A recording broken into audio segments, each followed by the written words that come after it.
Hello! Salut guys! J'espère que vous allez bien, que vous passez une belle journée. Nous sommes aujourd'hui dimanche le 6 avril. Je viens juste de vous filmer un book haul.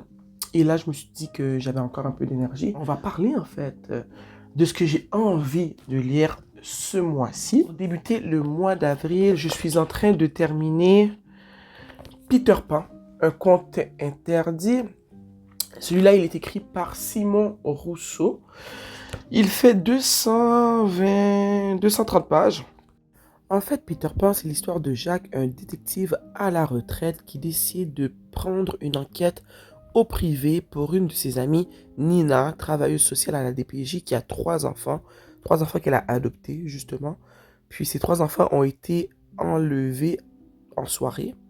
Donc Jacques reprend cette enquête, mais pas reprend, prend cette enquête dans le but de trouver ces trois adolescents qui ont été enlevés. C'est un thriller horrifique selon moi.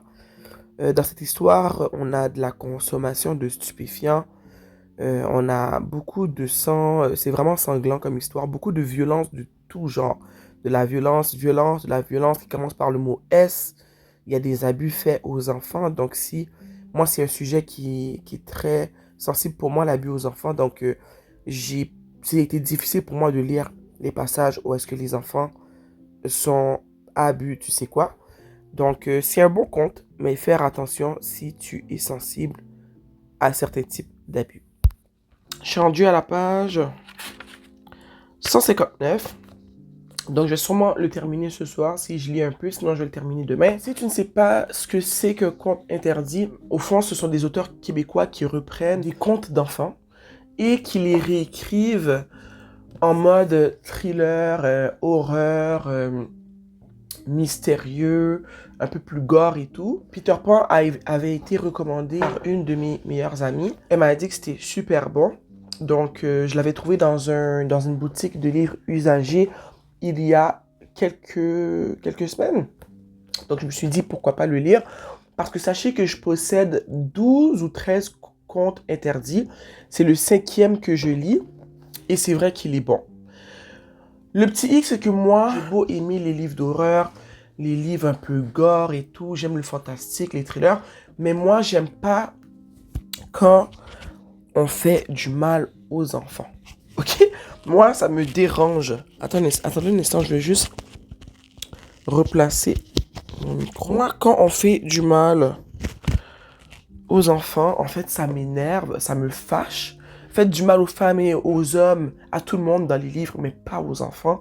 Et dans cette histoire, Peter Pan, justement, il s'appelle Pan. Ben où est-ce que je suis rendu en ce moment? On nous explique son enfance. Et moi, ça m'énerve, ce genre d'histoire. Les gens qui font mal aux enfants, c'est des gens qui mériteraient d'eux. Donc, c'est mon seul négatif. Mais à part ça, l'histoire, elle est bonne. C'est un thriller très intense, je trouve. Donc, j'apprécie bien. Jusqu'à maintenant, je ne l'ai pas terminé. Il me reste environ 60 à 70 pages à lire. Je dirais que jusqu'à maintenant, je lui donne un 3.5 sur 5.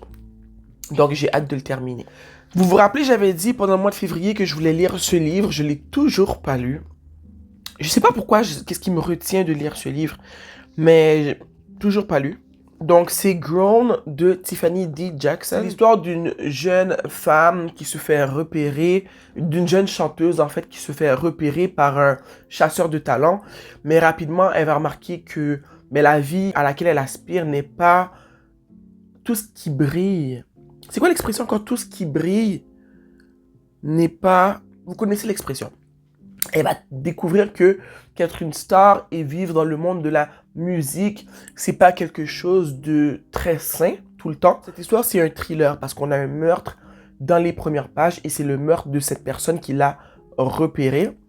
Et elle doit tout faire, je pense, pour prouver que c'est pas elle qui a tué cette personne parce on la découvre sur les lieux du crime.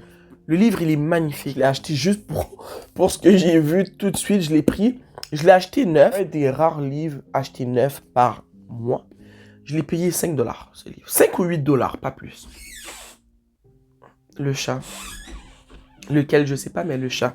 Donc, peut-être que je vais lire ce livre pour le mois d'avril, on verra. Un autre livre que j'ai envie de lire pendant le mois d'avril, c'est ce livre. Les Mémoires d'un chat de Hiro Arikawa. Ce livre, je l'ai acheté il y a 2 semaines. Toujours usagé. J'ai enlevé l'étiquette, mais je me rappelle qu'il m'avait coûté 4,25 $. Moi, j'ai 3 chats, ok? Donc, dès que j'ai vu la tête de cette petite bête, j'ai dit, ok, je pense que je vais l'acheter. Moi, ce que j'aime faire quand j'achète des livres, c'est avoir mon téléphone en main et aller chercher sur Goodreads la cote du livre et je lis les commentaires des gens qui l'ont lu. Le livre, il est très apprécié. Plusieurs personnes sur Goodreads ont dit qu'ils ont adoré lire ce livre. J'ai jamais lu un livre où est-ce qu'on donne la parole à un animal. Ce livre, il est noté 4,33 sur Goodreads. Il a été traduit de... Il est écrit dans quelle langue? D'après moi, est-ce que les Japonais parlent japonais? Est-ce que c'est comme ça qu'on appelle la langue que parlent les Japonais? Je sais pas, parce que je sais que les Chinois, ils parlent pas chinois. Ils parlent, j'ai oublié le mot, mais je sais que je connais ce mot. Est-ce qu'ils parlent Chinese, les Chinois? Non. Ah!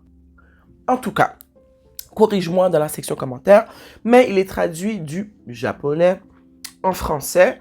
Et une autre chose qui m'a beaucoup attiré dans ce livre, c'est le format. J'ai aucun livre, non c'est pas vrai. Le prochain livre que je vais vous présenter est du même format, l'édition Actes Sud. Beaucoup de leurs livres sont imprimés dans ce petit format slim, trop mignon. Je ne possède pas de livre, en fait je possède un seul livre qui a cette coupe et c'est aussi édité par Actes Sud. Mais regardez la tête de ce chat. Oh, je vais vous lire la 4e de couverture. Un chat de gouttière au franc-parler et rompu au langage des humains a pris ses quartiers dans le parking d'un immeuble de Tokyo. Pour rien au monde, il ne troquerait sa liberté contre le confort d'un foyer. Mais, le jour où une voiture le percute, il est contraint d'accepter l'aide de Satoru, un locataire de l'immeuble qui le soigne, lui attribue un nom, Nana, et lui offre la perspective d'une cohabitation durable. 5 ans plus tard, des circonstances imprévues obligent Satoru à se séparer de Nana. Anxieux de lui trouver un bon maître, il se tourne vers d'anciens camarades d'études disséminés aux 4 coins du Japon.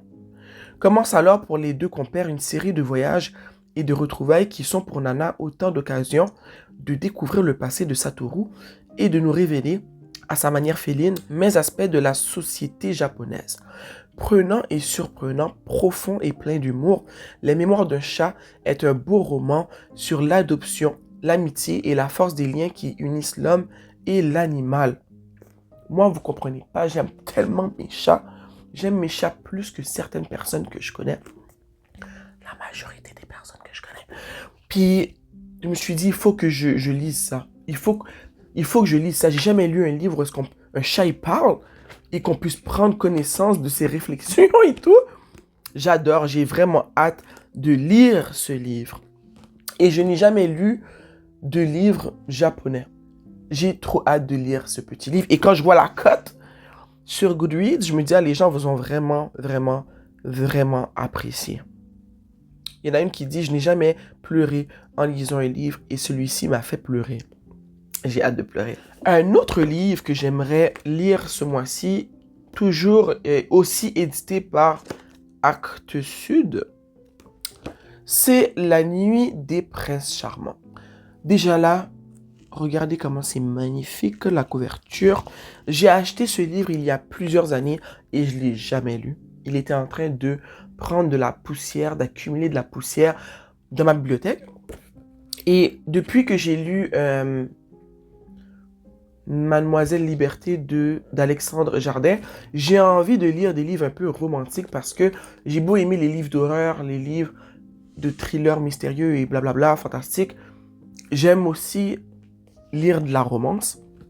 Donc, La Nuit des Princes Charmants de Michel Tremblay. Michel Tremblay, c'est un auteur que j'ai lu pendant mon enfance à l'école, mais je ne me rappelle pas quel livre j'ai lu. Je vais vous lire la 4e de couverture. Une soirée d'opéra qui se transforme en odyssée, Nocturne au cœur de Montréal. Et voilà le narrateur de cette histoire cynique, candide, courant à la perte de sa virginité.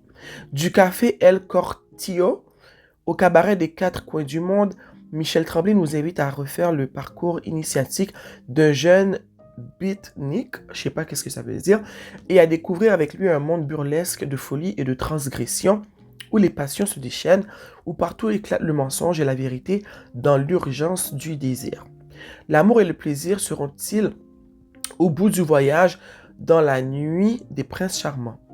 C'est ce que nous dévoile avec humour et dérision l'auteur. C'est un petit livre de 220 pages. Le livre, il est trop beau. Moi, la petite coupe slim comme ça, j'adore. Donc, je vais peut-être le lire pendant le mois d'avril. Le dernier livre que j'ai envie de lire ce mois-ci est Métamorphose de Erika Duflo. C'est le tome 1.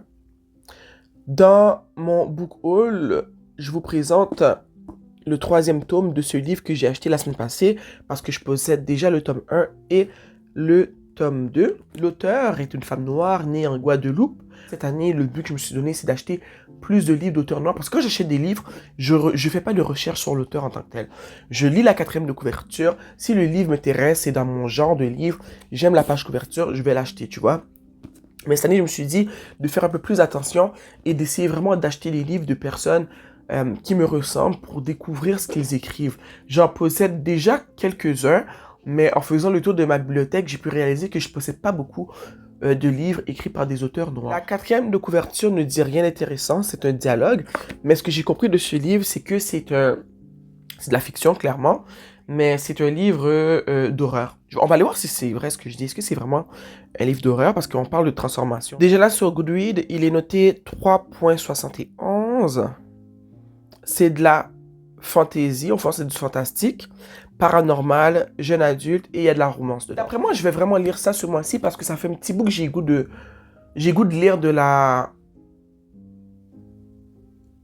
romance de fantasy, de la romance fantastique.